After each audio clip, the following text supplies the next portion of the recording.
this one's not even workshop. I haven't even written anything about this, but this is kind of the reality of being, a unpublished author is just like you don't you don't feel like an author until you've written something or published something, but you are, and their thoughts are swimming. The ideas keep coming. See, the funny thing is I I grew up reading the Warrior Cat series, and I loved that series so much. And now that I have cats, I want to write my own version of it. But you can't just write what somebody else has written. It has to be unique.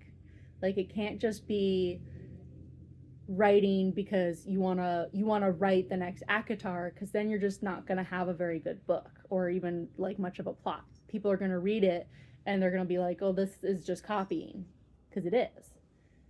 So as much as I want to like write like a Warrior Cats fan fiction like of my own cats, medley, um I can't just do that because I don't want to just copy what's already existed. The whole point is creating something new. It's just weird having these ideas and having these inspirations and where to draw the line between inspiration and like copying and plagiarism. You know what I mean? But I do still want to write a middle grade book, and I started researching middle grade books. Even though the thing is I don't read middle grade at all. I should read middle grade if I'm going to write it, but I don't. I just feel like I want to expand my into different genres, and like it's kind of hard to do that when I don't read other genres. I just read romanticises, a little bit of horror, and like just straight fantasy. And that's it. That's all I read. I tried to read Dune and I didn't like Dune.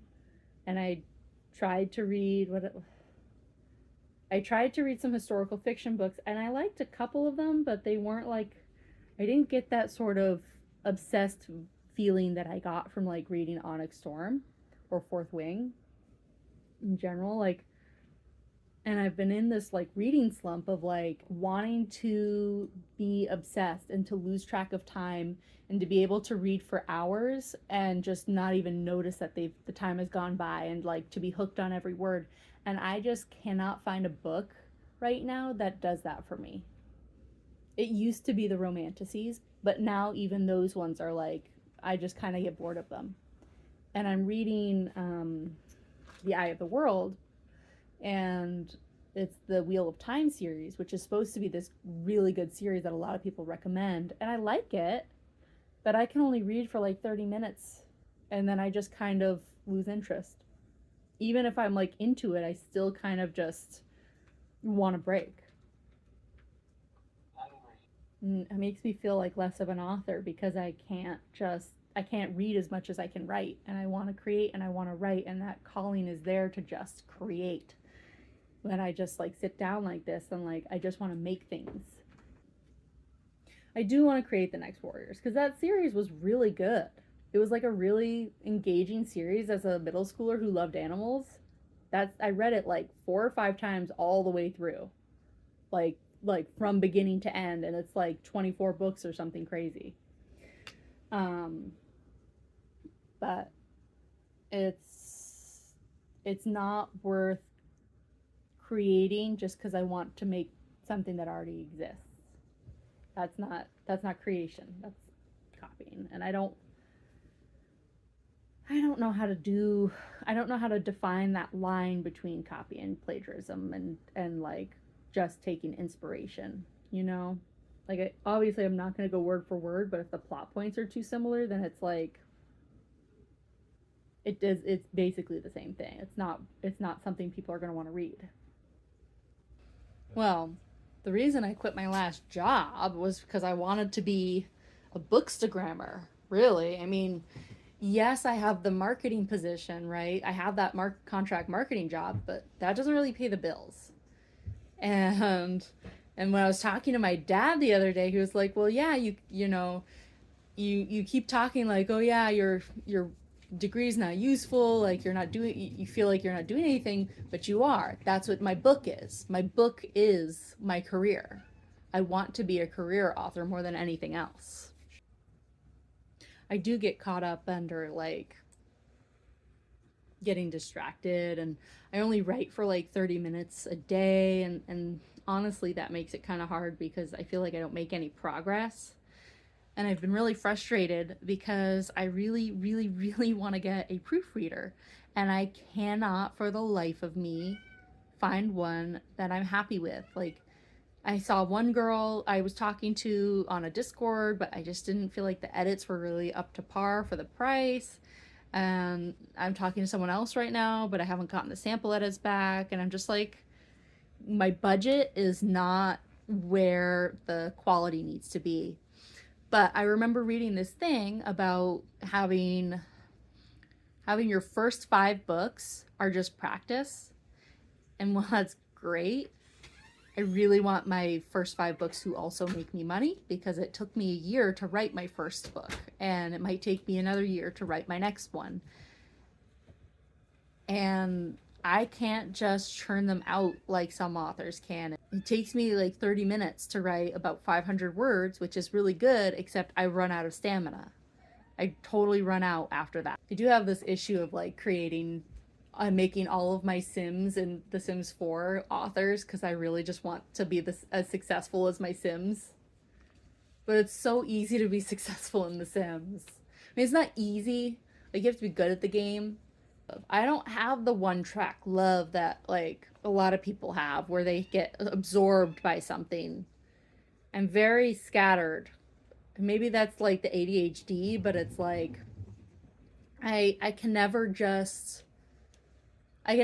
be satisfied with one hobby and be all consumed by it. I mean, there's some people, when I was riding horses, like that was all they did. They had no other hobbies, no other personality. Like that was it. Horseback riding was their thing. They spent their every waking moment thinking about horses, riding horses, training horses, and that was it. That was all they needed in life, and they were satisfied. But like when I leased Grotto, I loved it for a long time, and it made a lot of dreams come true.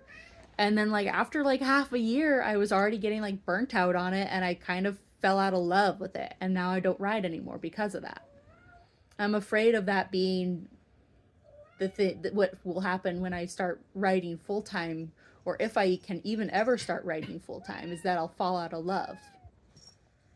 I don't want to fall out of love. I like writing in just 30-minute snippets in once a day, because even though I don't get that many words on a page,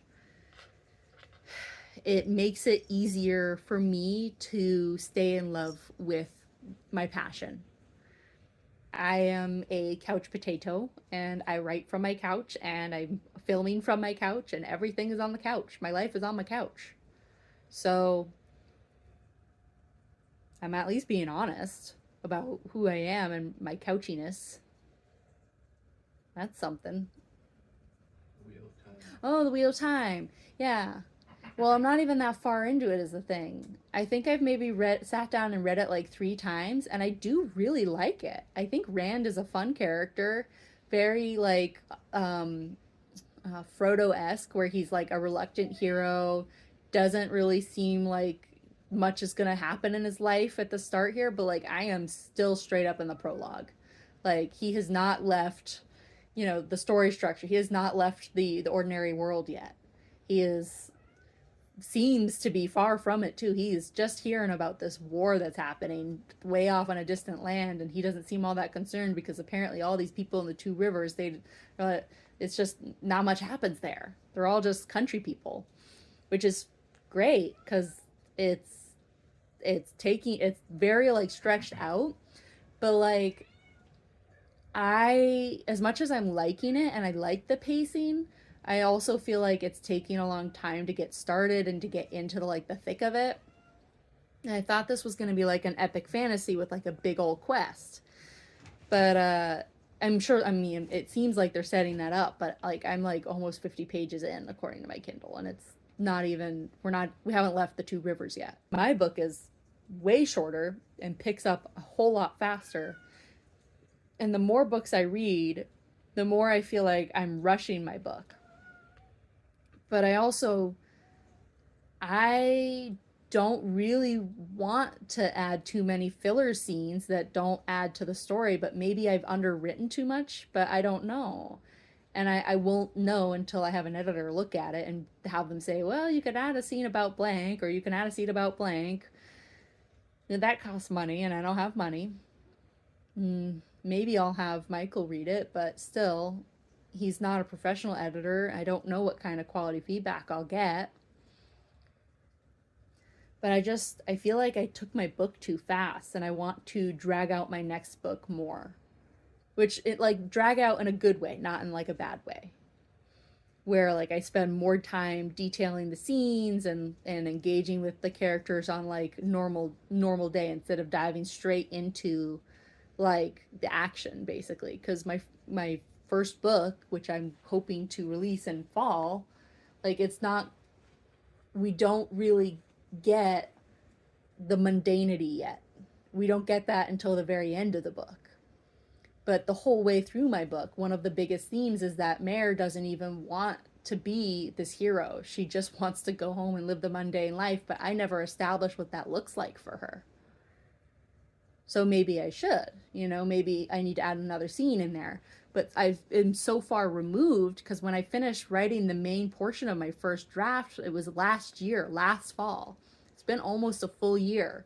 And I find it harder and harder to fill in the scenes that I left out now, having spent so much time not writing from her perspective every day. I don't know. I don't know how to add those scenes in and have it feel like it fits in with what's already written. And I was reading this thing about people saying like you should really write your first draft within a few months because if you spend so much time away, like you can't write it the same and it doesn't have the cohesion that you'd have if you'd written it within like 3, 4, 5 months, right? But I don't know. I don't know. I want to finish it and I want to publish it, but I'm afraid of how poorly written it's going to be. Especially if I can't afford a good editor. So, and I really desperately want to have like a Kickstarter, but I don't know the first thing about print like creating merch. I don't know how to do that. And I don't want to let people down or have people like sign up and put money into it just for me to like flop because I don't know what I'm doing. You know what I mean? And there's the print on demand sites which you can use, but it still seems all so foreign to me. So I don't know. Maybe I should take like a class on that or like a workshop on how to do that sort of thing. I'd really like to join another reading critique now that I've edited, like self-edited more of it, but I cannot afford the reading critique I did last time. That was so expensive. It was really useful feedback, but it was really expensive. Hmm. I'm curious about I'm Substack curious, but I still don't understand how to make that work either.